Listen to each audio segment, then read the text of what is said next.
โกวินโยหิติสุปฏิปันโน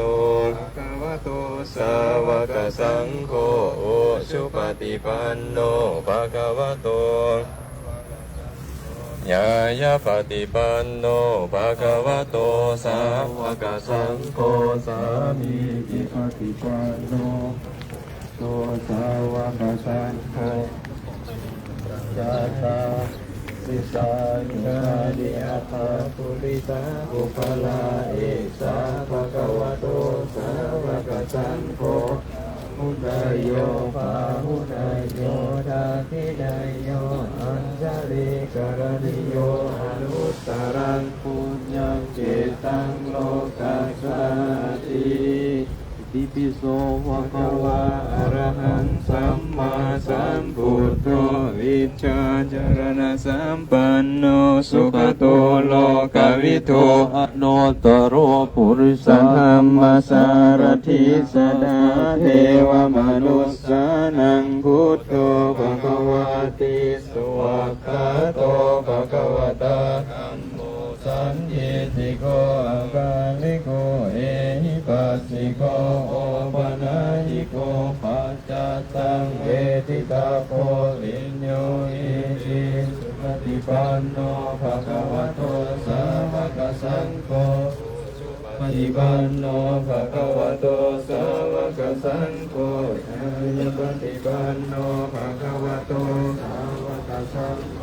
สาลีจิปฏิปันโนภะคะวะโตสาวกสังโฆยะดิสังจัตตา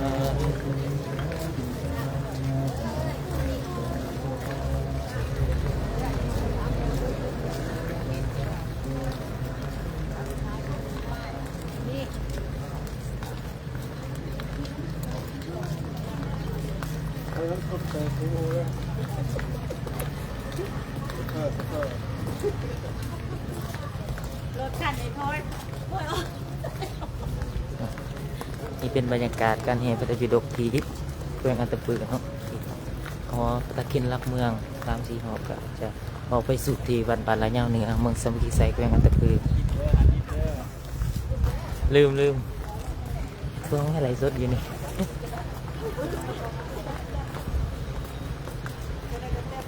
บรรยากาศเนาะนี่เป็นหอรักเมืองที่เป็น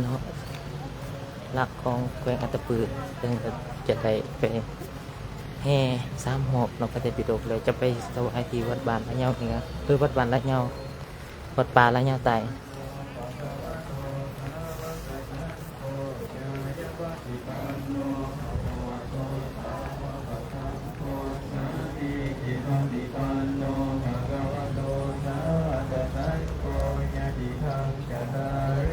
ซึ่งภายใต้การเป็นประธานของท่านพระอาจารย์เวียงสวรรค์มณีรัตน์และจะไปและอาจารย์พรสวรรค์มณีโทเนาะ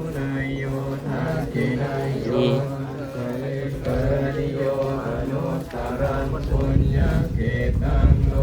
และพร้อมด้วยคณะสงฆ์ทางแขวงอัตตปือและคณะสงฆ์ที่มาจากทางแขวงคือทางอาจารย์แซมเตชะวโรและพร้อมทางอาจารย์บุญทิ้งที่อยู่วัดจำปาสักเนาะ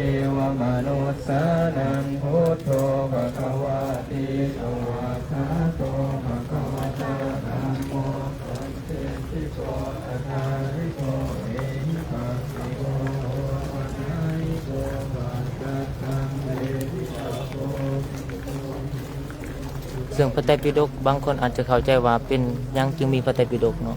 คือพระไตรปิฎกจะเป็นคำสอนขององค์พระสัมมาสัมพุทธเจ้าได้แสดงตลอด45 พรรษาซึ่งจะได้ถึงแต่ก่อนก็จะมีการจำปากเป่าเนาะปากต่อปากส่วนก่อนกับปัญญาความรู้ความสามารถของครูอาจารย์ก็มีความหลากหลายแต่ช่วงหลังๆก็ได้มีการจารึกที่ใบลานและก็จารึกไปที่ปึ้มแล้วก็เป็นดิจิตอลคือเป็นไฟล์ต่างๆเนาะก็แล้วแต่ความสะดวกของแต่ละยุคแต่ละสมัยแต่เฮาก็มีหน้าที่เดียวก็คือศึกษาและรักษาเท่านั้นศึกษาและรักษาคำสอนขององค์พระสัมมาสัมพุทธเจ้าซึ่งญาติโยมก็มีส่วนหลายเนาะใน มีส่วนสำคัญหลายในการรักษาพระไตรปิฎกหรือคือธรรมคำสอนขององค์พระสัมมาสัมพุทธเจ้าอาจจะลัดไปที่หน้าหนึ่งเนาะเพราะว่าสะดวกจะยาก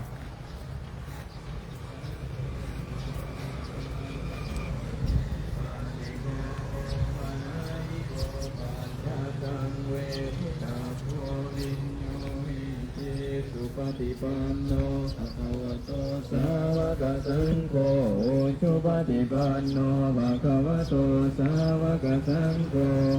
สุปฏิปันโนภะคะวะโตสาวกสังโฆสามีจิปฏิปันโนภะคะวะโตสาวกสังโฆญาติทังจตาปุริสายุคานิอัตถาปุริสาภุคาราเอสาภะคะวะโตสาวกสังโฆอาหุนายโยสายโยทักขินายโยอันทนิกา ซึ่งปฏิเสธบ่ได้เนาะการรักษาธรรมคำสอนขององค์พระสัมมาสัมพุทธเจ้าจะพึ่งพาแต่พระฝ่ายเดียวก็บ่ได้และจะพึ่งพาแต่ญาติโยมฝ่ายเดียวก็บ่ได้ซึ่งพุทธบริษัท4ก็มีภิกขุภิกขุณีอุบาสกอุบาสิกาก็จะมีส่วนร่วมในการรักษาองค์ธรรมคำสอนขององค์พระสัมมาสัมพุทธเจ้า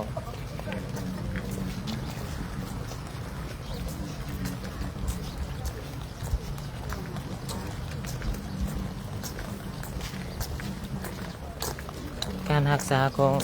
ธรรมคำสอนขององค์พระสัมมาสัมพุทธเจ้าซึ่งนอกจากครูบาอาจารย์ที่ได้ศึกษาให้เข้าใจแตกฉานและบอกสอนแก่ญาติโยมแล้วญาติโยมก็สามารถนำเอาไปใส่จำประพฤติปฏิบัติให้เกิดผลเป็นจริงในชีวิตประจำวันเอาล่ะถึงเวลานี้เราศึกษาธรรมคำสอนบางอย่างเขาอาจจะบ่ได้บรรลุเนาะบ่อาจจะแต่ก็เป็นเหตุเป็นปัจจัยให้ศาสนาเขาจะบรรลุง่าย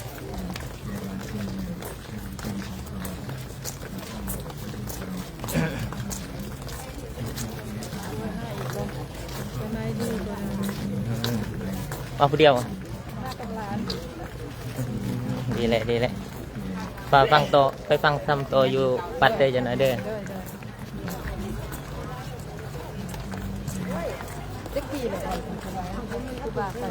ฮะโอ้2 ปียังบ่ทันหอด2 ปีกว่า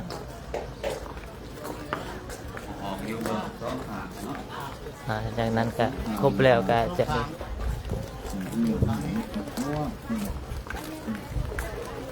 เดียวจังหวะเดียวคือพวกเราคนเดียวกันตลอดจะยืนตั้งขาปักตรงตั้งนาก็ได้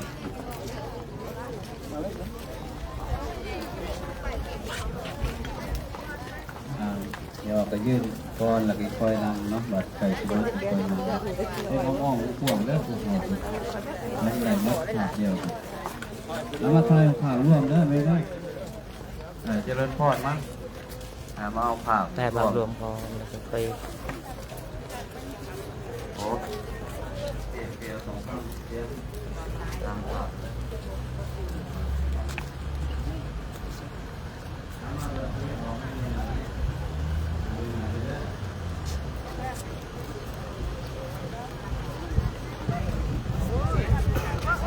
ที่ถ่ายความรู้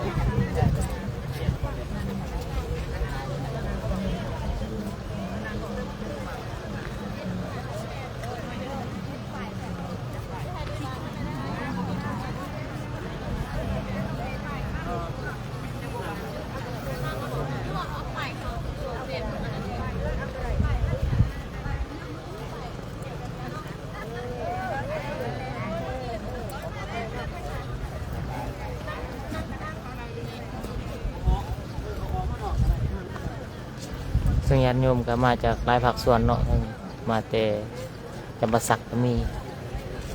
มาแต่เวียงก็มีเนาะนครหลวงได้มาสมทบแต่ย้อนว่าได้รู้จักคำว่าบุญกุศลเนาะจึงได้คนควายเพราะว่าบัณฑิตจะบ่ประมาทได้บุญกุศลแม้แต่บุญเล็กน้อยเพิ่นก็สิเอาเนาะมีแต่บุญกุศลเท่านั้นที่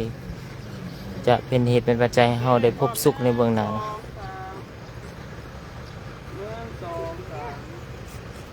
ยิ้มขาเด้อ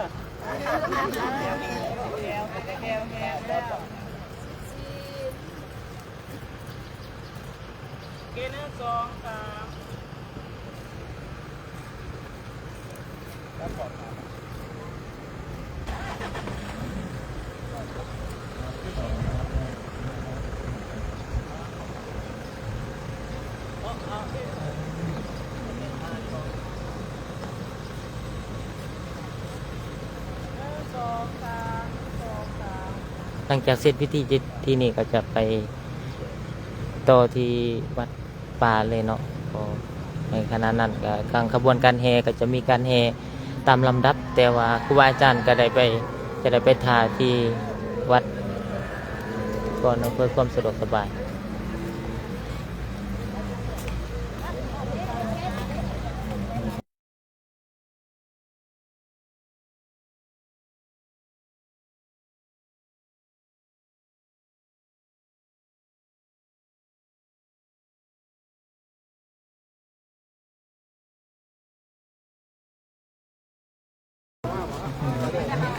อาลากูแล้วอันนี้ลืมเด้อปวดวัดคะแนนเก่า